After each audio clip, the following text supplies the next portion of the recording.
దైవ గ్రంథంలో నుండి మనం ప్రార్థన చేసుకుందాం. ముఖ్యంగా పరలోకమందున తండ్రి, యేసు క్రీస్తు నామమున మీకు కృతజ్ఞతమైన వందనములు తెలుస్తా ఉన్నాం. ఈ సమయంలో ప్రభువా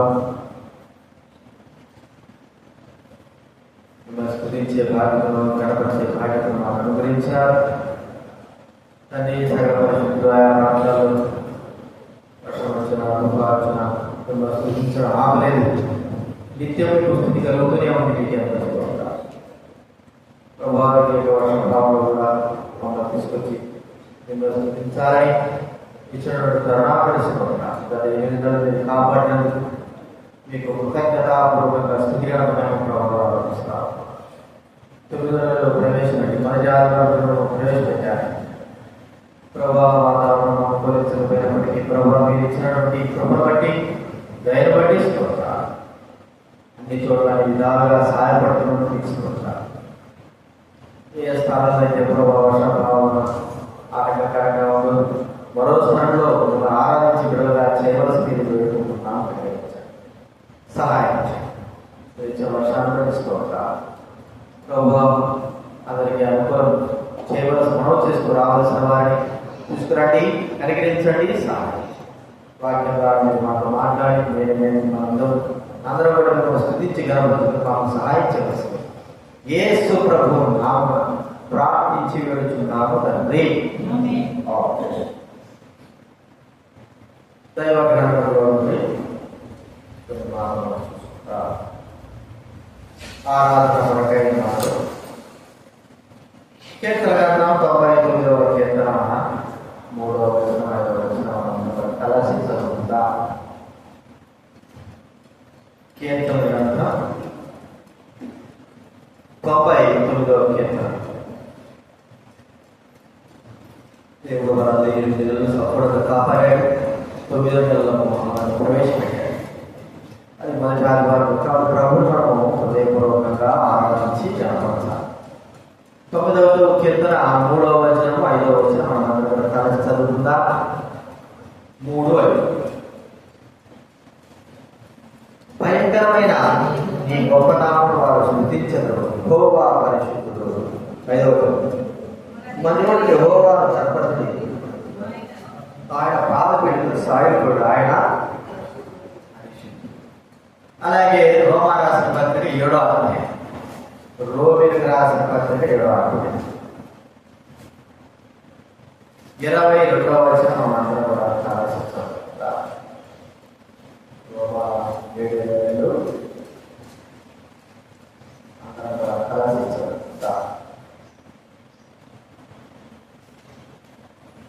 7:22 అంతరంగ పురుషుని బట్టి దేవుని ధర్మశాస్త్రమునందు నేను ఆనందించుతున్నాను అని.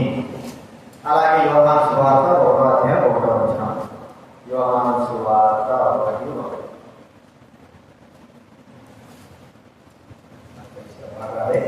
యోహాను సువార్త 1వ అధ్యాయం 1వ వచనం.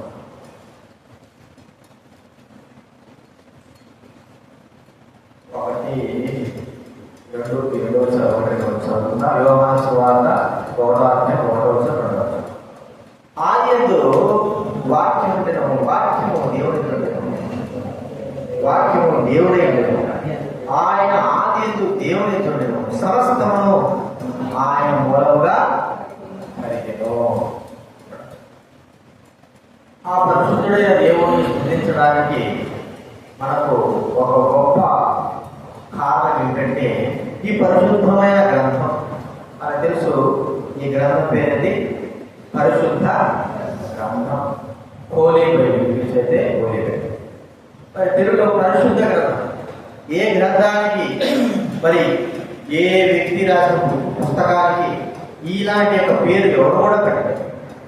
ఇది పరిశుద్ధమైన గ్రంథం కాబట్టి, పరిశుద్ధుడైన దేవుడు కాబట్టి ఆయన చేత వ్రాయించబడినటువంటి ఆయన ద్వారా ప్రజలందరికీ అవసరమైన రీతిలో వ్రాయబడినటువంటి ఈ గ్రంథముకు పరిశుద్ధ గ్రంథము అనే పేరు వ్రాయబడి. కాబట్టి ఈ పరిశుద్ధ గ్రంథం దేవుడు మనకు ఒక గొప్ప ఈవిగా, వరముగా ఈ యొక్క దినాల్లో మనకు అనుగ్రహించాడు. ఈ పరిశుద్ధ గ్రంథం దేవుడు మనకు అనుగ్రహించడానికి ఎంతో మంది ఎన్నో రీతులుగా కష్టాలు బాధలు దైవమైన వారిని వాడుకొని మనకు విరివిగా దైవవాక్యం కలిగి ఉండడానికి కొరకై ఈ పరిశుద్ధ గ్రంథాన్ని దేవుడు మనకు అనుగ్రహించుకున్నాడు. కాబట్టి ఈ పరిశుద్ధ గ్రంథమును మనము దేవుడిని స్తుతించాలి.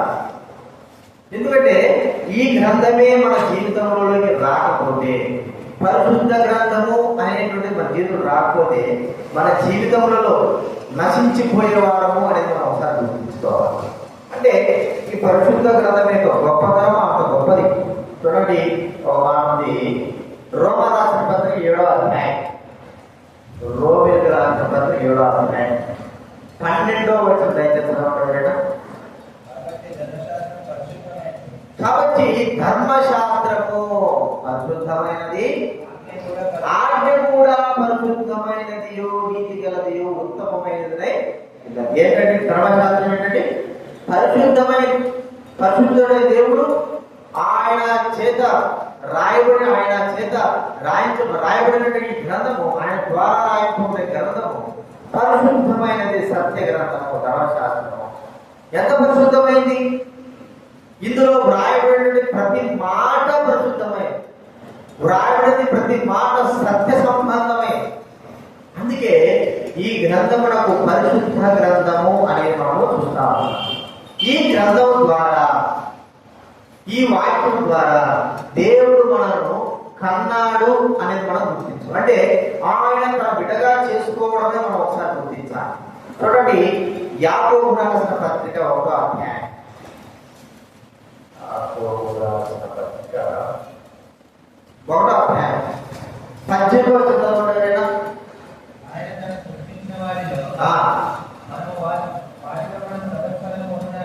వాటిలో మనం ప్రథమ ఫలముగా ఉన్నట్లు సత్యవాక్యం వలన, పరిశుద్ధ వాక్యం వలన మనలను తన సంకల్ప ప్రకారము ఏ వాక్యం వల్ల అండి?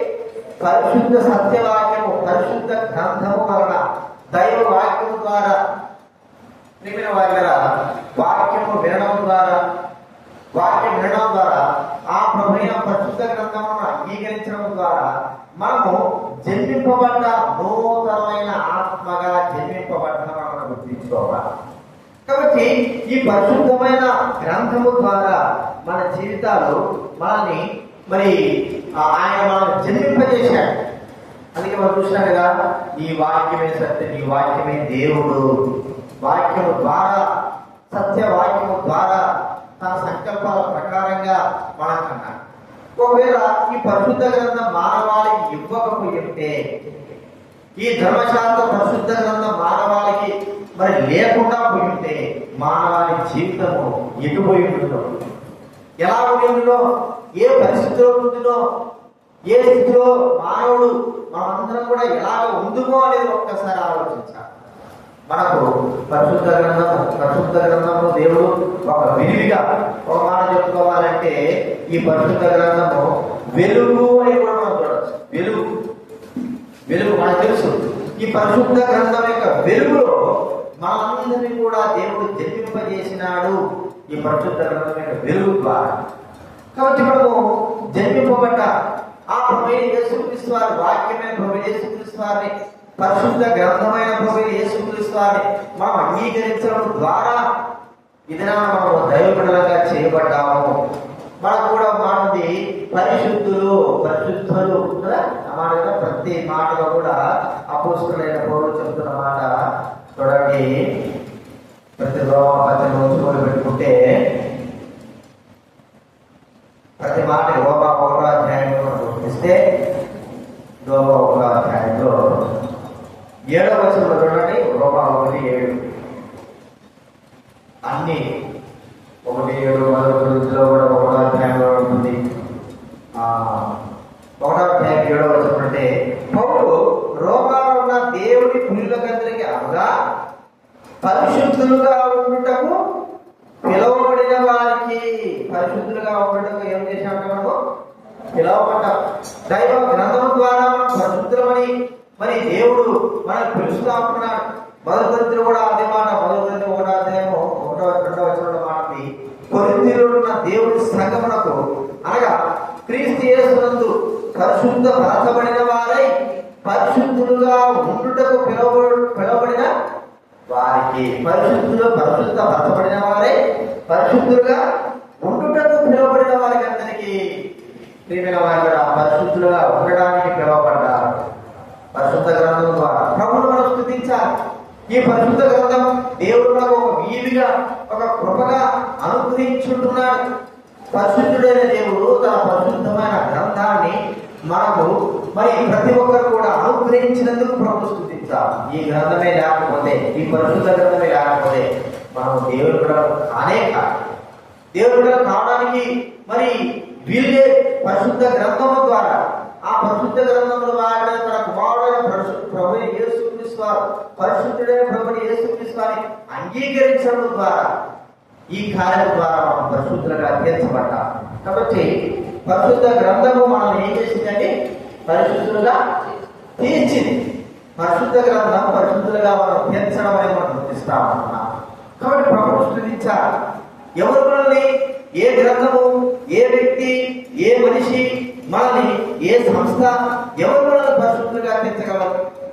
పరిశుద్ధ గ్రంథం ద్వారానే మనం పరిశుద్ధులుగా తీర్చబడ్డామని గుర్తిస్తున్నాం. అంత మాత్రంగా రెండోదిగా ఈ గ్రంథం యొక్క గొప్పతనం అంటే పరిశుద్ధుడైన దేవుడు తన పరిశుద్ధమైన వాక్యము మనకు అనుగ్రహించిన దాన్ని మనము ఆ పరిశుద్ధతను గుర్తిస్తా ఉన్నాం. దైవ వాక్యం చూడండి, యోహాను సువార్త 17వ అధ్యాయం 17వ వచనం.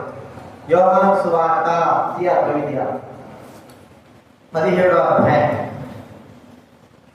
17వ వచనం దయచేసి చదవండి. యోహాను సువార్త 17:17. సత్యవంతుడు వారిని ప్రతిష్ఠ చేయము, నీ వాక్యమే సత్యం. ఏమిటంటే ఈ పరిశుద్ధ గ్రంథం అనగా ఇది సత్యమే. పరిశుద్ధుడైన దేవుడు మనకు అనుగ్రహించినటువంటి పరిశుద్ధమైన గ్రంథము మరో రీతిలో మనం చెప్పుకోవాలంటే సత్యము. ఎంత సత్యము? ఎక్కడ కూడా అసత్యము అనేటువంటి మాట మనము చూడము ఈ దైవ గ్రంథం. ఒక్క పొల్లు కూడా, అంటే ధర్మశాస్త్ర గ్రంథంలో వ్రాయబడిన ప్రతి మాట కూడా సత్యం కాబట్టి అన్ని కూడా నెరవేర్చబడుతున్నాయి. చూడండి, మత్తయి సువార్త మనం చూస్తే 5వ అధ్యాయం 18వ చెప్తున్నాడు. మత్తయి 5:18. మత్తయి రాసిన సువార్త 5వ అధ్యాయం 18వ 17-18 ధర్మశాస్త్రుడైనడు ప్రవక్తల వచనములైనడు కొట్టివేయ వచ్చిందని తలంచవద్దు, నెరవేర్చుటకే కానీ కొట్టివేయటం నేను రాలేదు. ఆకాశమును భూమియు గతించిపోయిననే కానీ ధర్మశాస్త్రం అంతయు నెరవేరు వరకు దాని నుండి ఒక పొల్లయుడు ఒక సున్నాయుడు తప్పిపోదని నిశ్చయంగా మీతో చెబుతున్నాను. ఎలాంటి సత్య గ్రంథం అనేది? ఒక పొల్లు సున్నా కూడా తప్పిపోయినటువంటి సత్య గ్రంథం. అంత సత్యం ఉంది. ఈ సత్య గ్రంథము దేవుడు మనకు అనుగ్రహించుతున్నాడు. సత్యం అసత్యం కాదు, సత్యం నిజం. నిజముగా దేవుడే వ్రాయించాడు. నిజముగా తన బిడ్డల ద్వారా ఈ గ్రంథంలో వ్రాయించాడు. చూడండి, మన మాట గుర్తిస్తే 119వ కీర్తనలో 119, 142, 119వ కీర్తన 142 119, 142. నీ నీతి శాశ్వతమైనది, నీ ధర్మశాస్త్రము కేవలము సత్యము. ఏంటండి? నీ ధర్మశాస్త్రం కేవలము సత్యం. ఆజ్ఞలన్నీ సత్యం. ఆ ధర్మశాస్త్రంలో ఆజ్ఞలు అన్ని కూడా సత్యమై ఉన్నవి. ప్రియమైన వారా, సత్యము. కాబట్టి ధర్మశాస్త్రం సత్యం, సత్యమే చెబుతారు. ఉన్నట్లుగానే వ్రాయబడిన సత్యం. ఎవరు కూడా ఈ సత్యాన్ని మనము ఏదైనా బుక్లో నాకు ఏదైనా రాసినట్టు బుక్ రాసినట్టు ఆ ప్రింటింగ్ లో మళ్ళా మనం కొత్తగా ప్రింట్ చేయించుకునేటప్పుడు మళ్ళా ఆ వాక్యాలను మనకి ఇంకేమైనా గుర్తు రాసేయచ్చు. కానీ ఈ వాక్యం లాంటిది, దీన్ని తీయడానికి లేదు, పెట్టాలి. ఎందుకంటే ఒక్కసారి రాయబడిన సత్యమైన మాట. చూడండి, ప్రకటనలో చివరి అధ్యాయం 22వ అధ్యాయం, ప్రకటన గ్రంథం 22వ అధ్యాయం.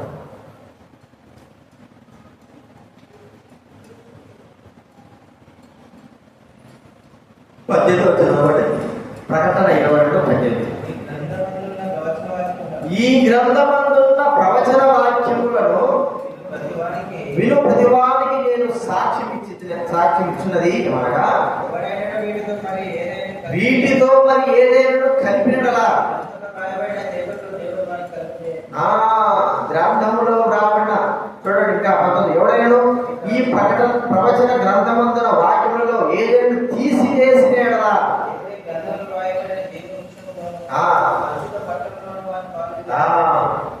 గ్రంథంలో రాబడి తీసేసినా కలిపిన మన ఇష్టం వచ్చినట్టుగా కలిపేది కాదు గ్రంథంలో. ఇప్పుడు సందర్భాల్లో వాటిని చెబుతున్నప్పుడు పరిస్థితులు మరి అర్థం ఉన్నప్పుడు అవి ఇట్లా రాసి ఉంటే బాగుంటుంది కదా అని అనుకుంటా, ఇలాగ రాసి ఉంటే బాగుంటుంది కదా అనుకుంటాం. అలాగా దేవుడు ఏదైతే పెట్టాడో అదే ఇంకా సత్యం, అంతే. దాన్ని మార్చడానికి లేదు, వీళ్ళు. ఒకవేళ మనం చెప్పుకోవాలంటే కొన్ని సందర్భాలు ఈ తెలుగు లాంగ్వేజ్ లో కొన్ని పదాలను కొన్ని సందర్భాల లాగా వ్రాయబడి ఉన్నాయి. కానీ మరి నిజమైనటువంటి ఈ గ్రంథంలో ఏది కూడా తీయడానికి లేదు, పెట్టడానికి. ఇదే సత్య గ్రంథము. సత్య గ్రంథం ఎన్నిసార్లు మార్చడానికి మరి ఒక 10 సంవత్సరాలు పోయిన తర్వాత మళ్ళీ ఇంకొక గ్రంథం పెట్టడానికి, మళ్ళీ 100 సంవత్సరాలు పోయిన తర్వాత మళ్ళీ ఇంకొక ఎవరో రాసేదానికి కాదు. 100 సంవత్సరాలు 1000 సంవత్సరాలు కాదు, ఎన్ని సంవత్సరాలైనా సరే ఈ గ్రంథం ఇలాగనే, దీని మాటలు ఇలాగనే ఉంటాయి. మార్చడానికి వీలు లేని గ్రంథమే.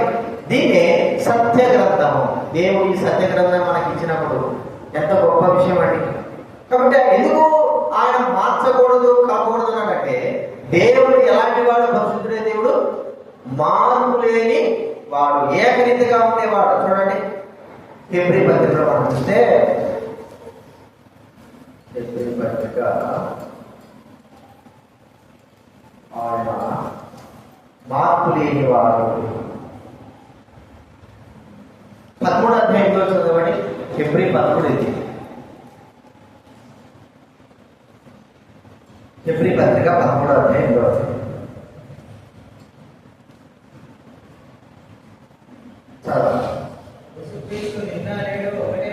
యేసుక్రీస్తు నిన్న నేడు ఒకటే రీతిగా ఉన్నాడు. అవును, యుగ యుగములకు ఒకటే రీతిగా ఉండును. యేసుక్రీస్తు ఎట్లున్నాడు అంటే నిన్న నేడు ఒకటే రీతిగా ఉన్నాడు యుగ యుగానికి. అంటే ఆయన మార్పు లేని, మార్పు చెందింది. మరి ఆయన రాసిచ్చినటువంటి ఈ గ్రంథము ఎలాంటిది? మార్చుకోవద్దా? మార్చాలి లేదా? మార్చగలమా? ఎందుకంటే మార్చచ్చు, మన ఇష్టం వచ్చిన మార్చుకోవచ్చు. ప్రింటింగ్ ప్రెస్ ఉన్నాయి, ఏం చేయొచ్చు. కానీ వాక్యం రాయబడిన ప్రతి మాట దాన్ని మార్చడానికి వీలు లేదు. కొత్తగా ముద్రించేంత మాత్రాన నా ఇష్టం వచ్చినగా ఒక 0 పెడతాను, లేకపోతే కొమ్ము కలుపుతాను కాదు. సత్యం సత్యమే, ఉన్నట్టుగానే ఇక్కడ మనకు చెప్పబడు. వాళ్ళ సత్య గ్రంథము, దాని అంటాడు సత్య గ్రంథమందు వ్రాయబడినట్లు. దాని సత్య గ్రంథమందు నిజమే ప్రియమైన వాళ్ళ పరిశుద్ధుడు దేవుడు. ఆయన రాసినటువంటి ఈ యొక్క గ్రంథము పరిశుద్ధ గ్రంథమే కాదు, సత్య గ్రంథము, సత్యమైంది. ఇక దీంట్లో ఒక బొల్లు పోవడం కానీ, లేకపోతే 0 తీసేయడం కానీ, కలపడం కానీ, ఎంత జ్ఞానైనా సరే కలపడం కానీ, ఎంత పెద్దవాడు సరే కలపడం కానీ, తీసివేయడం కానీ చేయడానికి ఎంత మాత్రం వీలు లేనే లేదు. ఆ దినాలు ఎలా ఉన్నది? పరిశీలన శాస్త్రులు ఏమంటున్నారు? ప్రభునాడు మీరు చూడగా మాట మత్తయి వార్తలో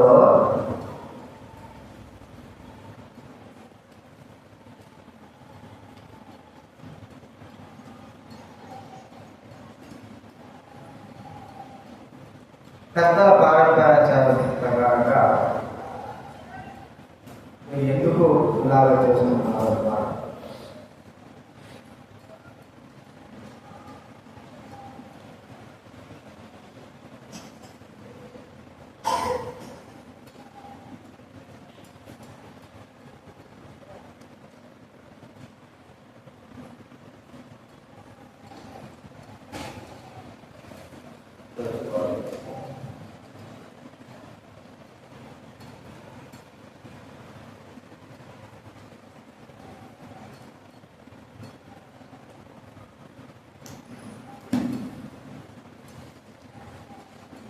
ఒకడు తన తండ్రిని తల్లిని సన్మానించుకోవాలని చెప్పి 17వ అధ్యాయంలో ఉన్నాడు.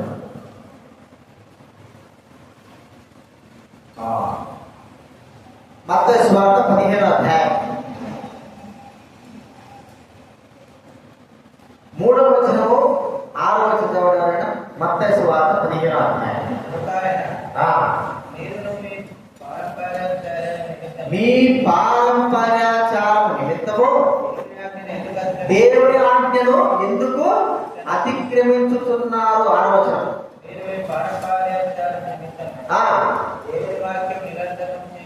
దేవుని వాక్యం ఏం చేస్తున్నారండి? నిరర్థకం చేస్తా ఉన్నారు. వారి ఇష్టం వచ్చినగా మరి దేవుని వాక్యము గైకొనాల్సిన పోయి వారు దేవుని వాక్యం నిరర్థకం చేస్తుంటున్నారు. చూడండి మాటది మార్కు సువార్త 7వ అధ్యాయంలో, మార్కు సువార్త 7వ అధ్యాయము 13వ వచనం. మార్కు సువార్త 7వ అధ్యాయం 13వ వచనం. మార్కు సువార్త 7వ అధ్యాయం 13వ వచనం.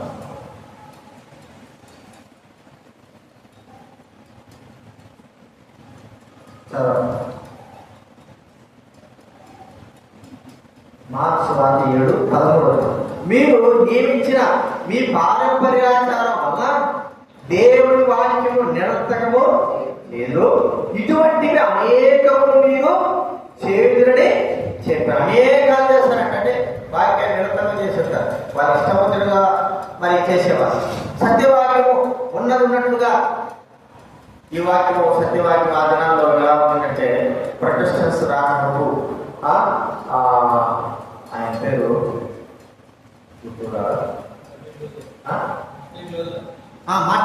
మార్టిన్ లూథర్ గారు వచ్చినప్పుడు ఆయన ప్రొటెస్టెంట్స్ మరి రోమా ప్రభుత్వం వాళ్ళు ఏం చేశారంటే మరేమ సంబంధమైనటువంటి ధర్మశాస్త్రం రాసి, ధర్మశాస్త్రం తర్వాత మళ్ళా ఇంకొక ఏదో పెట్టారు, దాని తర్వాత వేరేది పెట్టారు.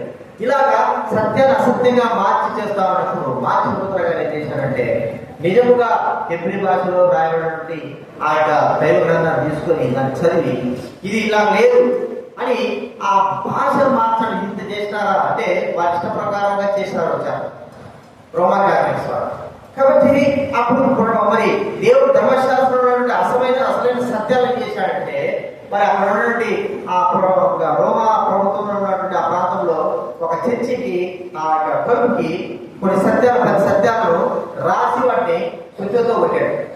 ఆ తలుపు కట్టించాడు ఉదయంకాలం. ఆయన ఎవరు రాసినట్టు మాట్లాడుతుంది కదా. అప్పుడు ఆయన పిలిపించారు, నువ్వు ఎందుకు ఇటు రాస్తున్నావు, ఎందుకు చేసినావంటే, సత్యం ఉన్నట్టుగానే మీరు మీ ఇష్ట ప్రకారంగా సత్యాన్ని ఏం చేశారు, అసత్యంగా మార్చేసినారు.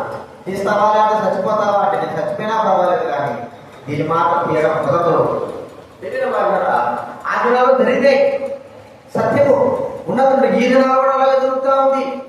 దొంగ బోధకులు కొంతమంది సత్యాన్ని అసత్యంగా మార్చి ఏదేదో బోధిస్తూ ఉంటున్నారు, కలుపుతూ ఉంటున్నారు. ఇలా ఉంటే ఇలాగైంది, ఇట్లా రాయబెట్టారు, చేసినారు.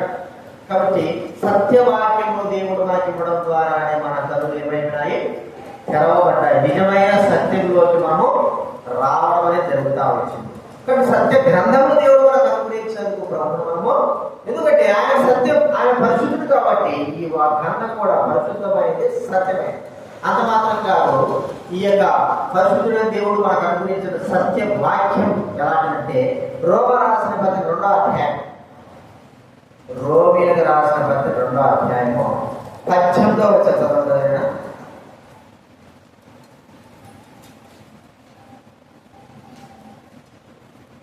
19వ వచనం, క్షమించాలి, 19వ వచనం, 2:19.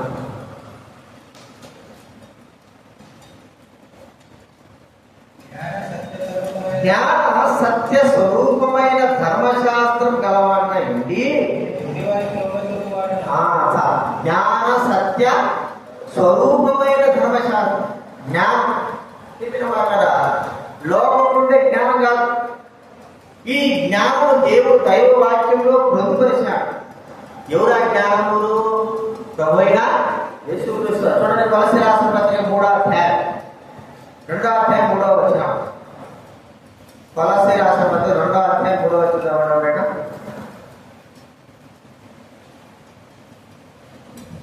2వ అధ్యాయం 3వ వచనం.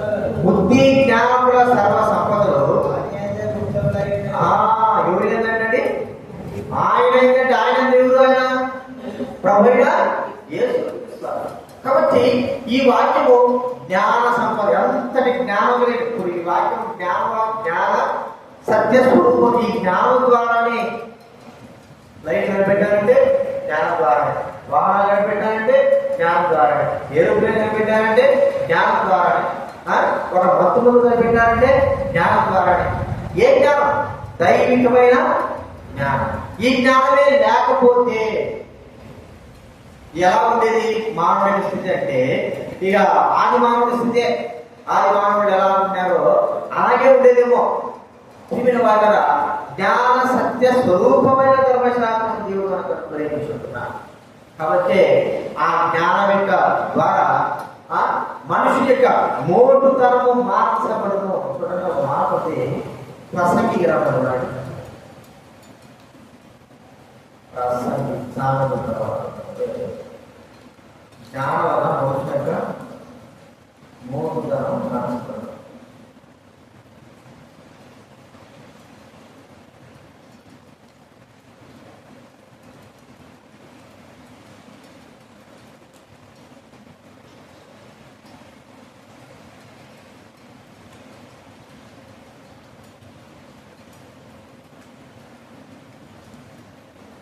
దేవుడు జ్ఞానము తన వాక్యం ద్వారా మనకు అనుగ్రహించుకుంటున్నాడు.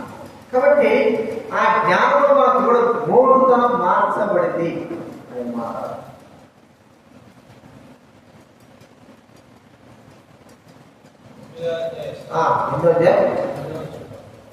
చూడండి, 8వ అధ్యాయం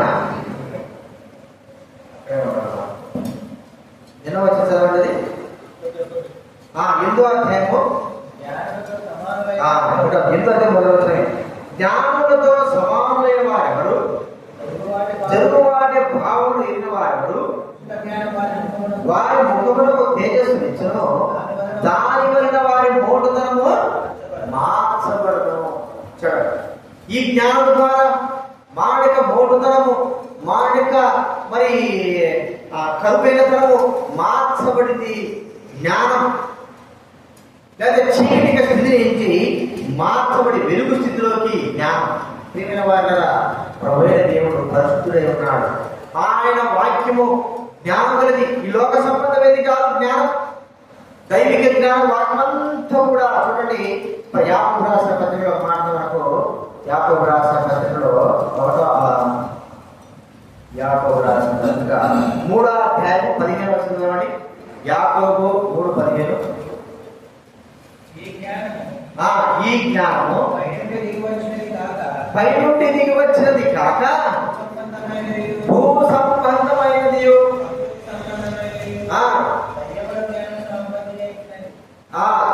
ఏ జ్ఞానము? చూడండి, ఏ జ్ఞానం అంట? ఈ జ్ఞానము అది 17వ వచనం చూడండి.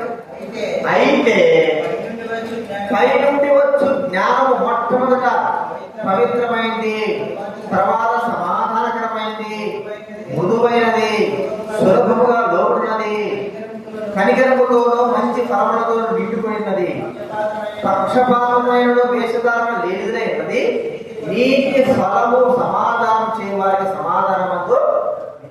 పైన నుంచి జ్ఞానము మొట్టమొదటి ఏంటంటే పవిత్రమైంది, పరిశుద్ధమైంది జ్ఞానం. ఈ జ్ఞానం దేవుడు ఇవ్వడం ద్వారానే మోటుతనం మార్చబడమే కాదు, లోకం మనము తెలుసుకుంటున్నాం. ఏది సత్యమో, ఏది నిజమో, ఏది సత్యమని దైవ గ్రంథము ద్వారానే తెలియబడతా ఉంది. కాబట్టి ప్రభువు మనం స్తుతించి ఆరాధించి ఘనపరిచిన వారంగా ప్రభువా, ఈ జ్ఞానం యొక్క వాక్యం నాకేమిటి. అందుకే ధర్మశాస్త్రం ఏం అన్నాడు ప్రభు, ప్రతిదినము చదవాలి. మన దినాలు మనం జ్ఞానంగా నడుచుకోవాలంటే ప్రతి దినము చదవాలి. అప్పుడే పై నుండి వచ్చే జ్ఞానముగా, పవిత్రమైనదిగా, మరి సమాధానకరమైనదిగా ఉంటుందిగా మనం చూస్తా ఉన్నాం. ఈ జ్ఞానం ద్వారానే ఆ దినాన మరి ఆ సొలొమోను కూడా ఆ రాజ్యాన్ని కూడా వెళ్తూ వచ్చాడు, దేవుడు ఇచ్చిన జ్ఞానం ద్వారా. ప్రభువైన యేసుక్రీస్తు వారు ఎంత జ్ఞానం కలిగిన వాడు. ఆయన పరలోక సంబంధమైన వ్యక్తి కాబట్టి పరలోక సంబంధమైన జ్ఞానం, ఆయనే జ్ఞానం సత్య స్వరూపమైనటువంటి వ్యక్తి, జ్ఞాన స్వరూపం కలిగిన వాడు. కాబట్టి ఈ జ్ఞానం మనకి ఇవ్వడం ద్వారానే మనకి ఏమో మన తెలుసుకోగలిగాం, సత్యాన్ని గ్రహించగలుగుతూ వచ్చాం, నిజాన్ని గ్రహించగలుగుతూ వచ్చాం. ఆ జ్ఞానమే మన మూర్ఖాన్ని మారుస్తూ వచ్చింది. ఆ దైవికమైన జ్ఞానం కాబట్టి గుర్తించుకుందా, ఈ జ్ఞానము దేవుడు మనకు అనుగ్రహించున్నాడు. ఎలాగ అనుగ్రహించాడు? దేన్ని బట్టి? ఆయన పరిశుద్ధుడైన దేవుడు పరిశుద్ధమైనటువంటి గ్రంథము ద్వారా, పరిశుద్ధమైనటువంటి పైకి జ్ఞానము మనకు అనుగ్రహించున్నాడు. గ్రంథంలో రాయగల మాటలు జ్ఞాన సంబంధమైనవి కాబట్టి గుర్తించుకుందా.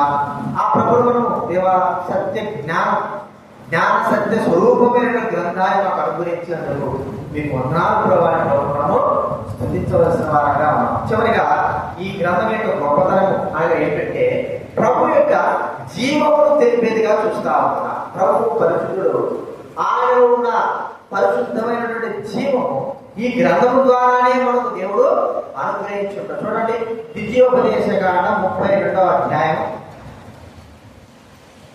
47వ వచనం చదవండి.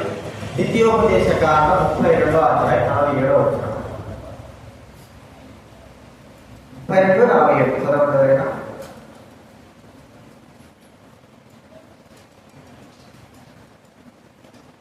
ద్వితీయోపదేశ కాండం 32, 47 ద్వితీయోపదేశ కాండం. ఇది మీకు నిరర్థకమైన మాట కాదు, ఇది మీకు జీవమే. కదండి, ఏంటంటే దేవుడి మాట జీవం.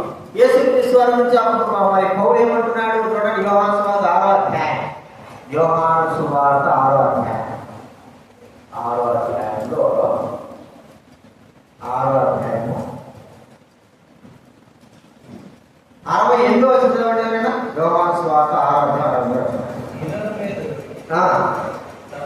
ప్రభువా ఎవరి యొద్దకు వెళుదుమో నీవే నిత్య జీవపు మాటలు గలవాడు, నీవే నిత్య జీవపు మాటలు గలవాడు. ఎవరైతే వెళ్తాం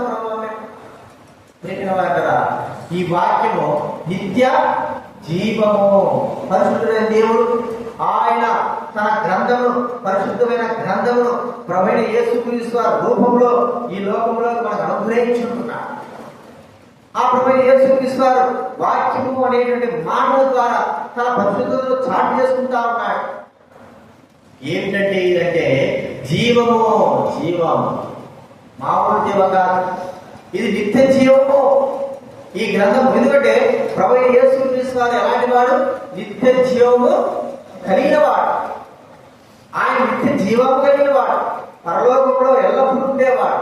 కాబట్టి ఈ మాటలన్నీ కూడా మానవునికి, ప్రజలందరికీ, దేశానికి, ప్రపంచానికి నిత్య జీవపు మాటలు మనకు అనుగ్రహించుకుంటున్నారు. ఈ మాట నిత్య జీవ మాటలే లేకపోతే మనం ఎప్పుడో చనిపోయేవాడు. బైబిల్ నా మాట విని నన్ను పంపిన వాడు విశ్వాసించేవాడు ఏమాట చూడండి. యోహాను సువార్త 4వ అధ్యాయం 5వ అధ్యాయం 24వ వచనం. యోహాను సువార్త 5:24 చదవండి. యోహాను సువార్త 5:24. నా మాట విని నన్ను పంపిన వాడు